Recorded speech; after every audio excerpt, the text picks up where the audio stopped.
I found out I was pregnant at the same time as my mafia husband's childhood sweetheart Rosa. To protect her baby from being aborted by her parents, my husband claimed her baby as his own. As for mine, he coxed me, saying he will claim only after her baby was born. I confronted him, demanding to know why he would do this to me. His response was cold and unwavering. Claiming her baby as mine was the only way to protect them both. I won't let anything happen to her or the child. In that moment, as I looked at the man I had loved for 10 years, I realized my love for him had died.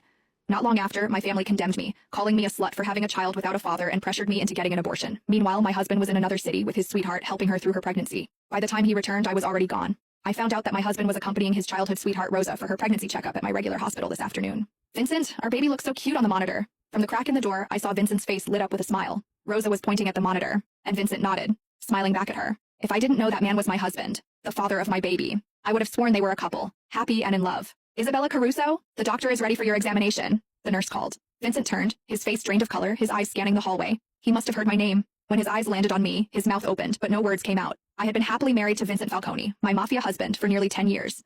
This year, I was finally pregnant with his child.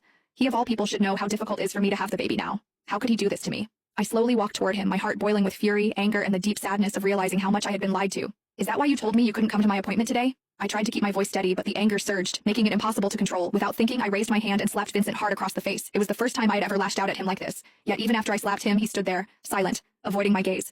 Your silence isn't helping, Vincent. You owe me an explanation. Vincent didn't move, but Rosa, who had been standing behind him, stepped forward, shielding him from my anger. Mrs. Falcone, Isabella, right? She said, her voice shaking. Blame it all on me. Vincent did nothing wrong. It was my mistake, Isabella. I'm the one who got pregnant. Blamed it all on you, huh? I scoffed, the bitterness in my voice clear.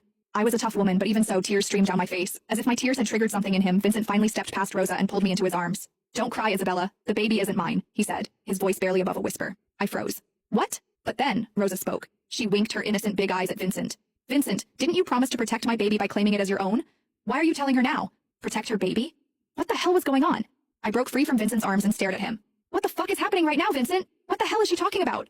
Vincent! Rosa called him too, clearly trying to stop him from saying anything more. But Vincent didn't hesitate. Isabella's my wife. She deserves to know. All right. Rosa's tear-filled eyes locked onto mine. If you really need to know, Isabella, Vincent decided to claim my baby as his, so he might not be able to claim yours. Vincent's face drained of color, but he stayed silent, offering no correction. But don't worry, Rosa continued, her tone suddenly sweet as she reached for my hand, her fingers hovering just above mine. Vincent said that even he can't claim your baby now. He'll adopt once you've given birth. Our baby will belong to the Falcone name, she added, her voice dripping with faux sincerity. I swear I saw a brief smirk twist her lips, but it was gone before I could be sure. I turned to Vincent, still silent, his head bowed as if he couldn't bear to look at me. Is this true, Vincent? My voice wavered as I forced the question out. You're going to give up on our baby to save hers? I'm sorry, Isabella, he whispered, his voice hoarse, barely audible. Tears welled up again. Is her baby so important to you that you'd abandon ours? Vincent hesitated, the pause slicing through me like a blade.